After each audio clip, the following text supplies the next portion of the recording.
သ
တော်တကားတော်လက်ရအောင်ရစ်ပလင်တော်တောင်ဘက်မှစီးသွားလိမ့်မည်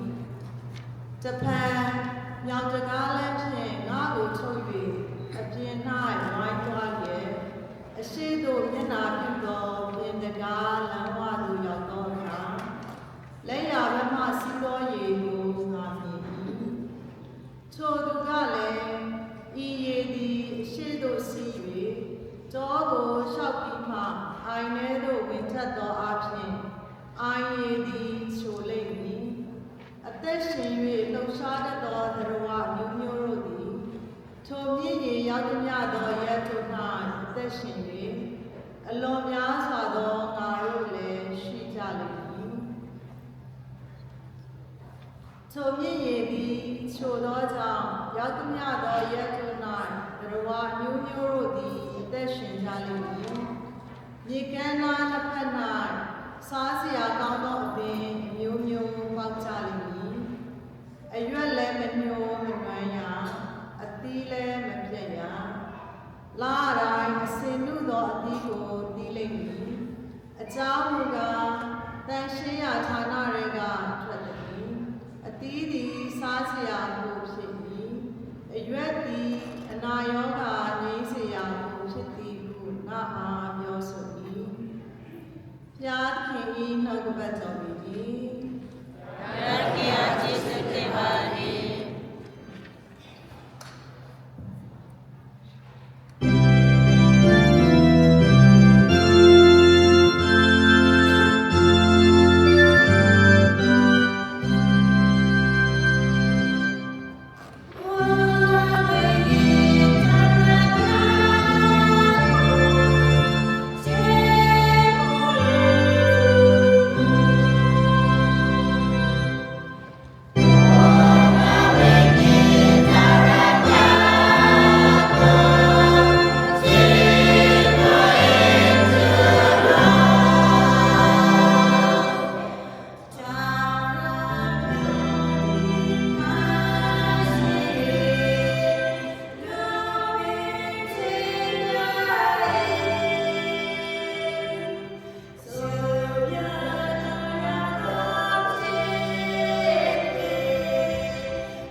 ဒုတိယချက်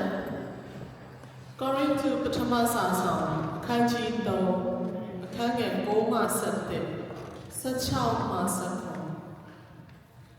ကျောင်းမူကားငါတို့သည်ဖျားတကယ်ရမှုတော်ဆောင်ဖက်များဖြစ်ကြ၍သင်တို့သည်ကဖျားတကယ်၏လည်းတွင်ဖျားတကယ်၏ဆောက်မှုများဖြစ်ကြ၏ငါအားဖျားတကယ်ဝေဒနာတော်မူသောကျေးဇူးတော်နှင့်အညီငါသည်ကျွမ်းကျင်သောမိတုကပညာရှင်ဦးကဲ့သို့ဗိမာန်တော်ဖြစ်ကြ၍ဖျားတကယ်၏ဝိညာဉ်တော်သည်သင်တို့၌စံပယ်တော်မူသည်ကိုသင်တို့မသိကြသလော။ဇောင်းသူသည်ဖျားတကယ်၏ဗိမာန်တော်ကိုဖျက်ဆီးလျင်ဖျားတကယ်သည်ထိုသူကိုဖျက်ဆီးတော်မူလိမ့်မည်။အကြောင်းမူကားဖျားတကယ်၏ဗိမာန်တော်သည်တန်ရှင်းမွန်မြတ်၏ထိုဗိမာန်တော်သည်ကသင်တို့ပင်ဖြစ်သည်။ဤဒီကဖျားတကယ်၏လောကပတ်တော်ဝေသည် ဘုရားကျေးဇူးတင်ပါတယ်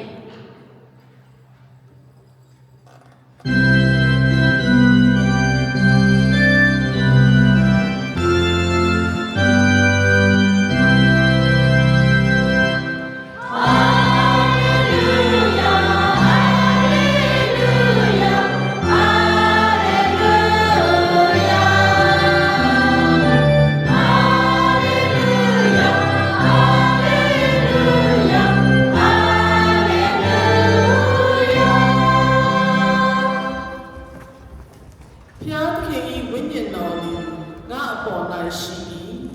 ဆင်းရဲသားတို့အားဝမ်းမြောက်ခြင်းတည်းကောင်းကိုဟောပြောရန်ကိုယ်တော်သည်ငါကိုစေလွတ်တော်မူ၏